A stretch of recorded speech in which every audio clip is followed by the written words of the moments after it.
we go. So in this match, I'm going to be playing some Dark Magicians, and in this one, I'm using the Toy Box engine. If you don't know about the Toy Box engine, it gives you a lot of value. People are starting to run this in the deck. This deck also has the Slifer, the Sky Dragon package in here as well. And so I'll explain that when I show the deck list at the end of the video. So we're going to go Toy Box for Toy Soldier and Toy Tank.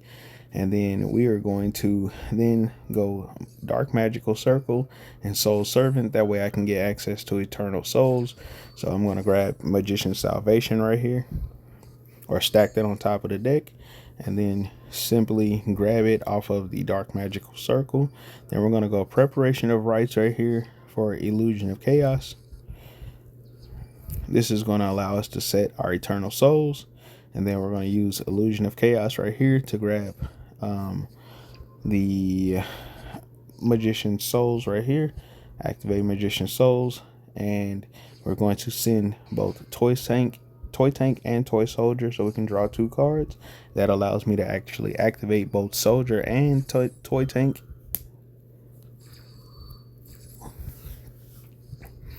We're going to summon both of them onto the field,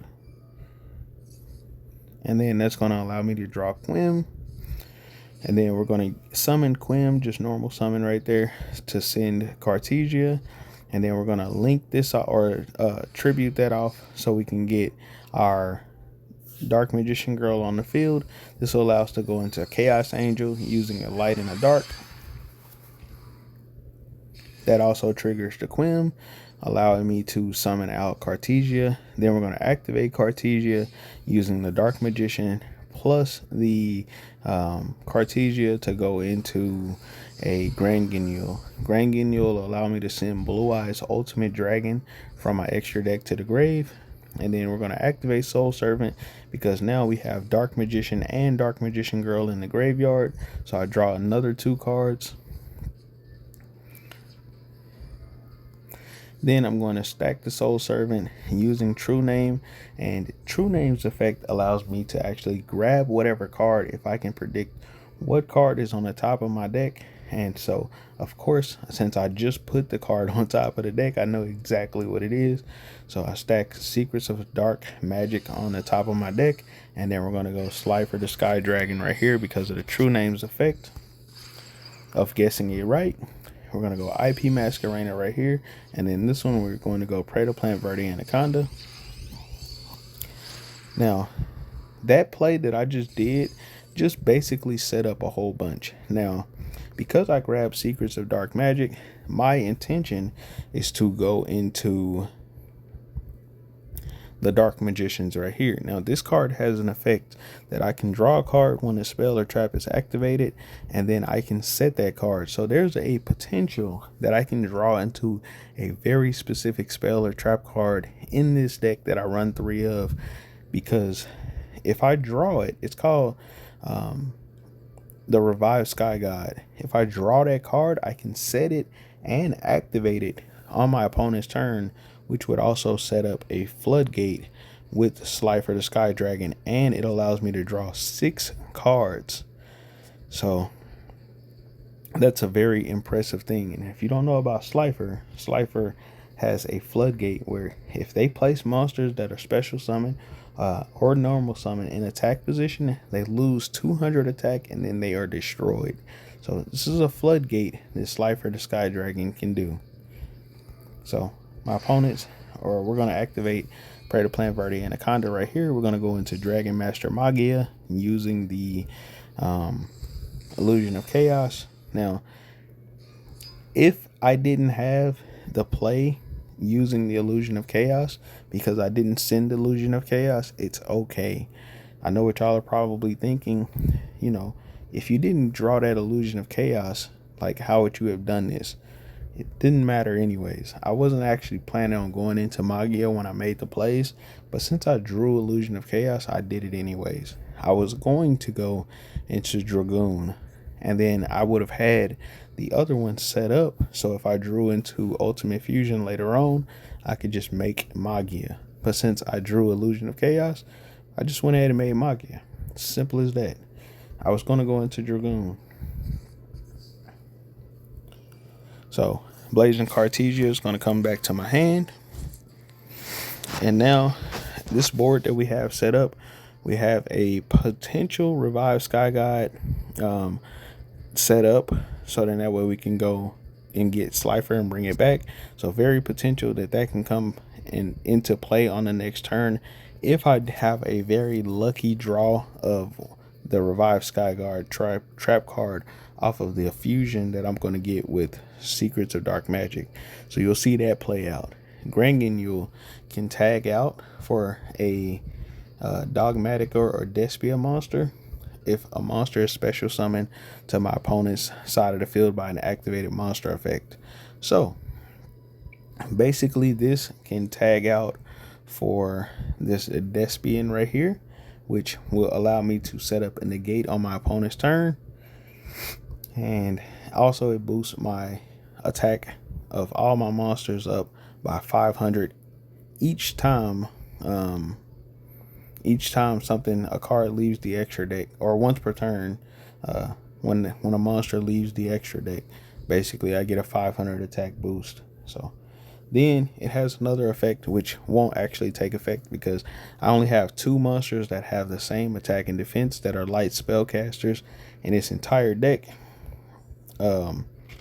which is basically the Cartesia and the Quim.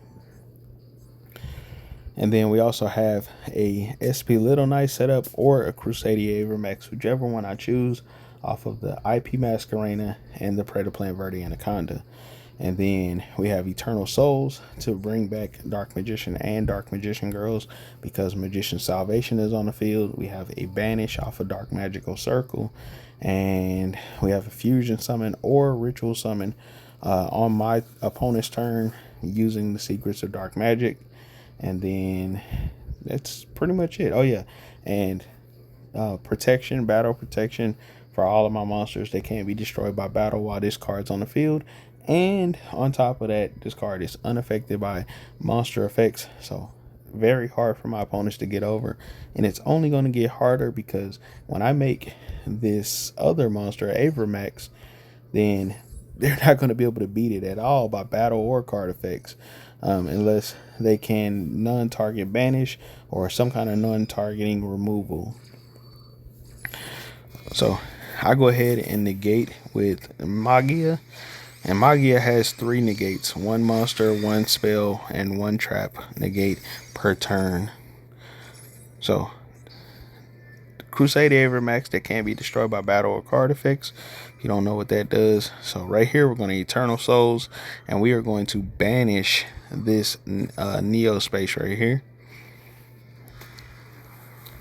summoning out Dark Magician and Dark Magician Girl. We're just going to banish right here.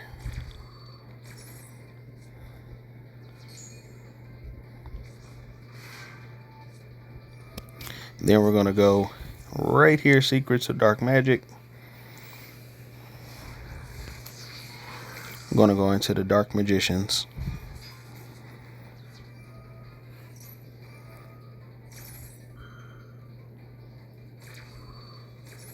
I go ahead and negate with Magia. And I still had plays. I still had a trap negate, which probably wouldn't have come into effect. But also, I still had that Despian play that I was talking about. So I still could do the Despian negate, which would have also boosted up my attack. And I was still sitting nice because he would have had to try to figure out how to get rid of Chaos Angel, how to get rid of Crusadia Avermax. Those are 2 cards that are going to keep my board basically the same. He could have possibly just gotten rid of Eternal Souls, which would destroy all the monsters on my side of the field. But I mean, what was he really going to do? Like, my board was set up pretty nicely, and I was going to be able to draw a card still off of the Dark Magicians. So I was sitting nice. Didn't really matter. He couldn't really do a whole lot there, but just take the L. So let's go ahead and look at the deck that I was using.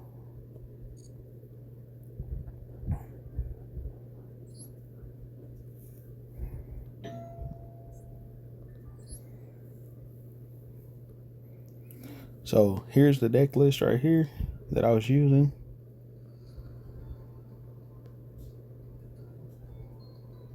And there's that Revived Sky God I was talking about. And that's pretty much the deck list that I was using right here. Now, there is a better deck list for more competitive play, and I'll showcase that right now,